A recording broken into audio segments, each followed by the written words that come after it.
Ini negara ini sudah rusak. Panitia Asian Games terduga korupsi 9,5 miliar. Hasil pemeriksaan BPK langsung ditangani polisi sekarang. Diperiksa semua. Berdasarkan audit BPK.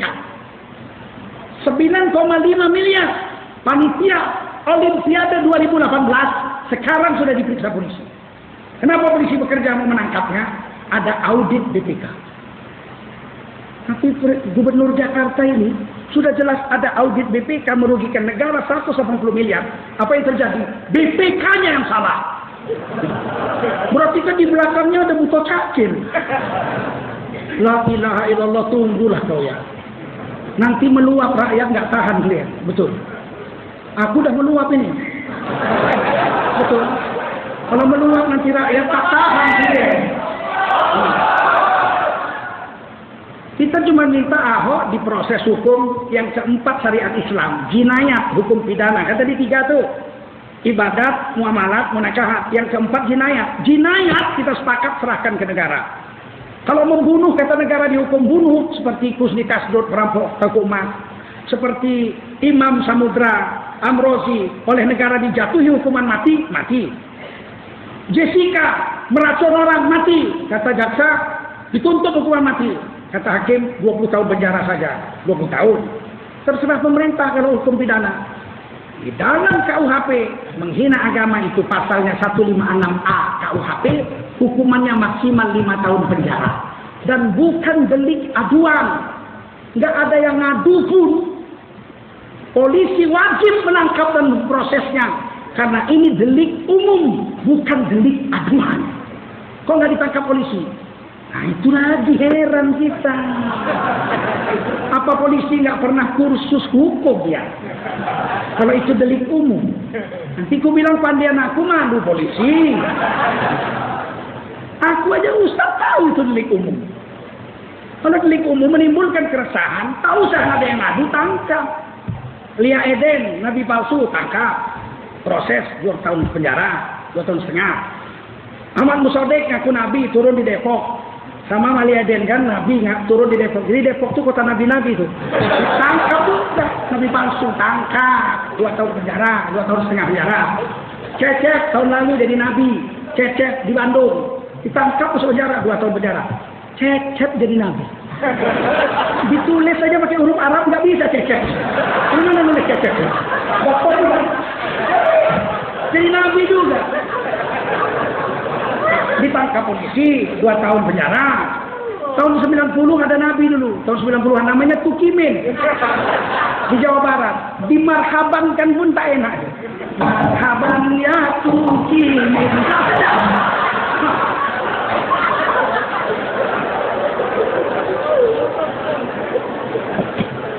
Ditangkap polisi, bikin resah masyarakat, delik umum, tangkap. Permadi, anggota DPR RI dari PDI, menghina agama, tangkap.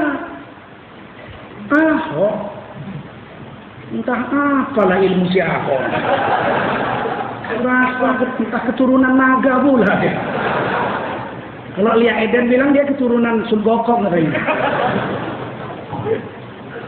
Repot kita dibikin kalau begini. Ini kalau hukum pandang dulu begini, percayalah, negeri ini bisa pecah belah. Negeri ini baru abadi nanti bagus berdiri dengan baik kalau hukum itu adil. Paham? Adil itu pada tempatnya. Kalau mencuri potong tangan, semua yang mencuri potong tangan. Satu hari anak suku Bani Makhzum, anak kepala suku mencuri. Kurang kaya apa anak kepala suku? Kaya, tapi dia hobi mencuri, ketangkap, dibawa ke Nabi, potong tangan. Kata Nabi, potong tangannya. Datang lobi. Jadi dulu memang ada lobi. Jadi nggak heran tuh datang Syafi'i Ma'arif, ya kan? Nah, datang itu Nusron Wahid. Ada memang mulabiyun itu. Jangan dah dipotong ya Rasul, anak kepala suku malu lah. Udah nggak usah dipotong, pulangkan aja barangnya udah. Kata Nabi, lau syaraqat Fatimah la qata'tu yadaha. Seandainya Fatimah anak Nabi Muhammad mencuri, aku langsung yang potong tangannya. Begitu Nabi. Paham? Kalau udah paham udah lah. ceramah nih. Kita mau keadilan saja, ya kan? Karena keadilan itulah yang menyebabkan Indonesia ini adil makmur. Tujuan Indonesia ini apa? Mencapai masyarakat adil, makmur, aman, sentosa. Mana bisa makmur kalau nggak adil? Mana bisa aman kalau nggak adil? Datanglah umat Islam minta keadilan, adilin penista agama.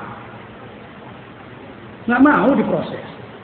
Datang 100.000 orang, nggak diproses.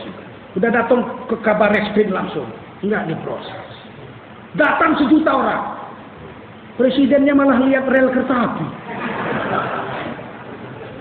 Padahal presidennya waktu kampanye dia bilang apa? Saya itu dulu di demo. Di Solo saya jadi wali kota Solo di demo. Mula-mula yang demo banyak.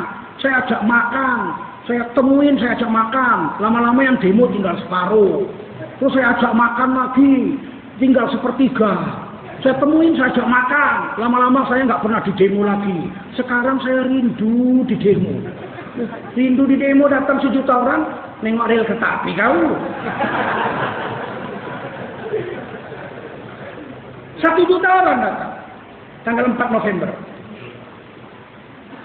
Yusuf Kala menerima. Aiko semondo gitu. Orang Sari Mandalay, Saro Mandalay. Indah dape, apa itu? Saro Mandalay, orang. Saya udah sampai sana, udah kurus saya 3 hari sana. Saro Mandalay. Jadi istrinya Yusuf Kala orang sana, orang Pagaruyung, Batu Sangkar. Beliaulah yang menemui 2 minggu beres diproses hukum 2 minggu. Malamnya presiden pidato jam 11 malam kurang lebih diproses hukum 2 minggu. Tanggal 2 Desember kumpul lagi umat Islam. Nggak tanggung-tanggung 7,4 juta orang menurut Google. Dari seluruh Indonesia. Kita cuma datang mau sholat Jumat. Dan menunjukkan pada pemerintah. Kita serius minta hukum dilaksanakan sesuai dengan KUHP 156A. Tidak main-main. Permintaan kita cuma itu aja. Proses cepat, adil. Lihat kami yang datang nih. 7.400.000 orang. Sholat, zikir, doa, pulang. Nggak ada yang bawa senjata. Cuman bawa tikar semayang aja. Wudhu pun nggak bawa. Kita rapat, nggak boleh ditamrin. Kata Syed Akil, tidak sah sholat di jalan. Tidak sah sholat di tanah lapang. Kalau ada kata di masjid, masjidnya runtuh, shollu zuhron, wajib sholat zuhur. Nggak sah sholat Jumat di masjid yang runtuh. Iya, kata Imam Nawawi boleh. Imam Nawawi bilang boleh. Wa tajuzu an takuna iqamatis shalah sholatil jum'ah fi sahah. Boleh menegakkan sholat Jumat di tanah lapang. Kalah pula Imam Nawawi sama Syed Akil. Inilah ngerinya Indonesia. Nabi ada 4, ya kan? Imam Nawawi kalah. Alhamdulillah, fatwa dia tak didengar orang. Orang NU pun tak dengar fatwa. Hadir 7,4 juta orang. Di Monas kita buat. Sahah itu. Sahah itu terbuka, ada pagarnya. Monas lah itu. Jadilah singkat cerita, disediakan polisi 10 mobil untuk wudhu. 10 mobil. Yang datang 7 jutaan orang. 5 bulan nggak selesai wudhunya. Nah itulah keyakinan ulama. Kita musyawarah. Apa kita buat? Nggak mungkin ada mobil yang sanggup menyediakan wudhunya. Terus bagaimana kita buat? Doa. Minta hujan supaya wudhu pakai air hujan. Oke, siapa yang hari ini ilham doa? Ya Allah, ya Allah, ya Allah. Hujan. Enggak laku air yang disediakan polisi. Air Allah turunkan tahur. Air bersih dari selesai. Keluar ancaman makar. Inilah yang nggak tahan kita. Orang bawa mandau mau membacok ketua wakil sekjen MUI tidak makar. Orang datang mau sholat ke Monas makar. Disebarkan pakai helikopter. Ada makar. Apa makar? Bus-bus dilarang ngangkat penumpang. Kalau ngangkat dicabut izinnya. Jalan kaki anak-anak kita dari Ciamis 300 km. Saya jumpai di Menteng. Anak-anakku dari mana nak? Kami dari Ciamis pak. Kaki bengkak berdarah-darah.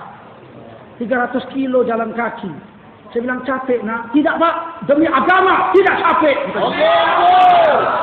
Bagaimana makan kalian nak? Oh makan kami pak sepanjang jalan pak. Mengemis orang supaya kami ambil makanannya. Hebatnya. Minuman sepanjang jalan pak. Begitu kami sampai masjid mau istirahat malam. Ibu-ibu datang bawa sop buntut, bawa bakso, bawa macam-macam makanan. Tak tahan kami menghabiskannya. Bahkan ibu-ibu ada yang bilang, nak umurmu berapa? 14 tahun. Kalau kau nanti sudah dewasa mau ngambil istri nak, datang ambil anakku jadi istri. Istri pun dapat juga. Sepanjang jalan orang mengasih duit 10.000, 100.000, rata-rata bawa uang 800.000, 1 juta pulang ke rumahnya. Sepanjang jalan orang ngasih duit, sedikit-sedikit 5.000, 10.000, tapi banyak orang memberinya. Tidak ada kesusahan bagi orang-orang yang menegakkan agama. Ternyata setelah terjadi nggak ada makan.